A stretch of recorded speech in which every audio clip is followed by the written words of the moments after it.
All right, I recently did a video on my 3 biggest mistakes that I've made in real estate, and this is the follow-up video to that, which is the 3 best decisions that I made in real estate. I'm Thatagentkelly. This channel is all things Canadian real estate in my local market of Abbotsford and the Fraser Valley, so if you're into that, don't forget to subscribe to the channel, and if you want to chat about buying or selling real estate, I've got a link in the description that goes right in my calendar, and you can book yourself right in there if you'd like to. So the first best decision that I ever made in real estate was buying my investment property in Windsor, Ontario in 2019. And I actually just sold this property a month ago and it's closing October 3rd because I'm going to use that capital to upgrade my principal residence here and buy a detached home in Abbotsford. So the numbers to this house, and first off, I actually bought this property sight unseen. I never went there to go see it. In fact, to this day, I still have never been to Windsor. I've never even been to Ontario. And if you want to learn how you can do that, buying a property on the complete opposite side of the country, sight unseen, I will drop a link to a video where I tell you exactly how to do that at the end of this video. So I paid $151,000 for this house, and when I bought it, my mortgage was $519 a month, and it rented for $1,300 a month. So after property tax, insurance, property manager fees, which was 8% of the monthly rent, everything all in, I cash flowed. It was about $350 a month, if I remember correctly. And then after a year and a half of owning this property, my initial tenant moved out, and the new tenant that I put in there, he was paying $1,650 a month. So now I was cash flowing almost $700 a month at this point. And when I sold this property 4 years later, I just sold it for $290,000. So almost a 100% gain. But do remember that I only invested 20% of the initial purchase price, with lawyer fees is about $32,000 investment. So that's roughly a 5x return right there. And then I have $21,000 in cash sitting in the bank account that's associated with this property just from the positive cash flow that has accumulated over the 4 years that I've owned it. So all in all, on my $32,000 investment, after commissions, realtor fees, everything all in, I should stand to make about $112,000 on that 32 grand. And I'd say that this property is probably the best investment that I ever made, being that it was very little work. I think in the 4 years I owned it, I changed the blinds for $110 and literally had no other maintenance expenses other than just like the fixed ones that happen every month. And I would talk to my property manager maybe twice a year. So that one,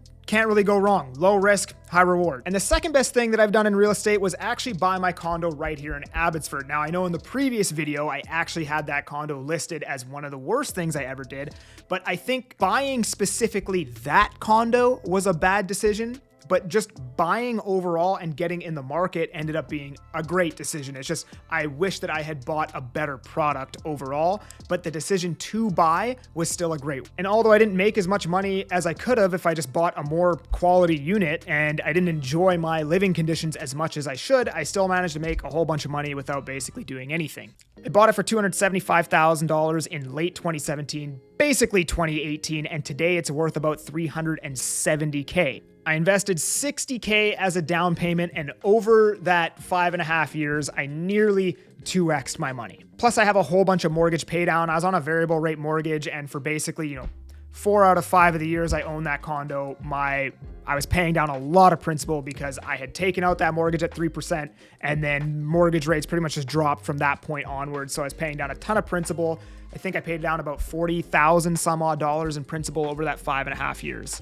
Now, not an amazing investment by any means. However, I still managed to beat the S&P 500 index, and I would have had to pay rent anyways, so I would call this a massive win. And typically, if you can beat the S&P 500 index, most people would say that's a great return. So I'm going to say that this is one of the best decisions that I've made. And the last best decision that I ever made was actually becoming a realtor. It's been extremely stressful. It's caused me a ton of anxiety. I've had to completely change who I was, reinvent myself, and grow substantially as a person. And in fact, it's been the hardest thing that I've ever had to do, but it's been extremely rewarding. I get a lot of younger guys asking me all the time, how do I get into real estate investing? How do I do this? Which way should I take it? And all these kinds of things. And my advice today is a lot different than it would have been 3 to 4 years ago. And something that I've learned from being a realtor is that it's a lot easier to increase your income and invest more money than it is to try to, force a higher return out of a smaller amount of money. Like, for example, if you invest $10,000 into something that you believe is going to yield you a 50% return, first off, it's likely going to be something very risky where you have a high chance of losing that $10,000.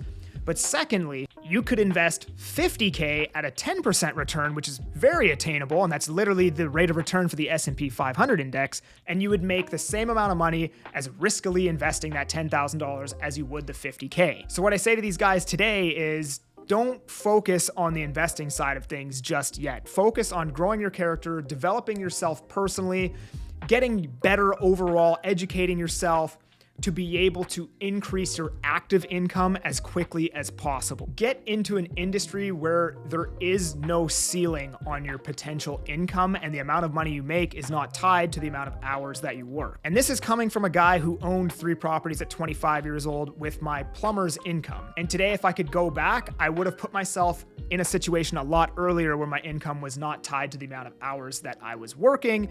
Therefore, I had the potential to increase my income, because when you're trying to force a return out of the money that you're investing, it just leads to poor investment choices, and it's a lot easier to just make more money. But I'm kind of going off on a tangent right now. At the end of the day, it's really not about the money. I genuinely love what I do. I'm very passionate about it. It's super fulfilling. You meet all kinds of people and gain all these connections, and overall, the sky's the limit. So if you are thinking to become a realtor, and this maybe inspired you, feel free to shoot me a message or book that call with me. And if you made it to the end of the video, don't forget to subscribe. I'm gonna drop a link to that investing out of province video right here, so make sure you watch that one if you're interested in doing that.